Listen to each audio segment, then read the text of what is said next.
Medchal municipal పరిధిలోని బాలిక పాఠశాల, ప్రాథమిక పాఠశాల హాస్టళ్లను ఆకస్మికంగా తనిఖీ చేశారు. విద్యార్థులకు అందించే పౌష్టికాహారం మెను అమలుపై తనిఖీలు నిర్వహించామని సీఈఓ చెప్పారు.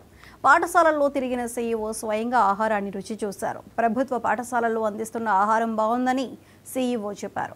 బాలికల పాఠశాలలో వంటగది నిర్మాణంలో ఉన్నందున కొంత ఇబ్బందిగా ఉందని, తొందరలోనే వంటగది నిర్మాణ పనులను పూర్తి చేయాలని కాంట్రాక్టర్లను ఆదేశించినట్లు సీఈఓ వివరించారు.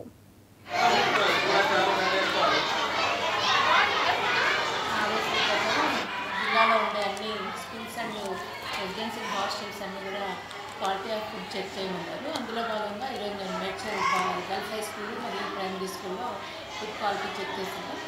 ఇక్కడ యాక్చువల్గా హై స్కూల్లో 300 మెంబర్స్ గర్ల్స్ ఉన్నారు. ఇక్కడ కిచెన్ సెట్ ఉంది కానీ వాళ్ళు హ్యాండ్ ఓవర్ చేయలేకపోవడం వల్ల వాళ్ళు ఓపెన్ ప్లేస్ చేస్తున్నారు.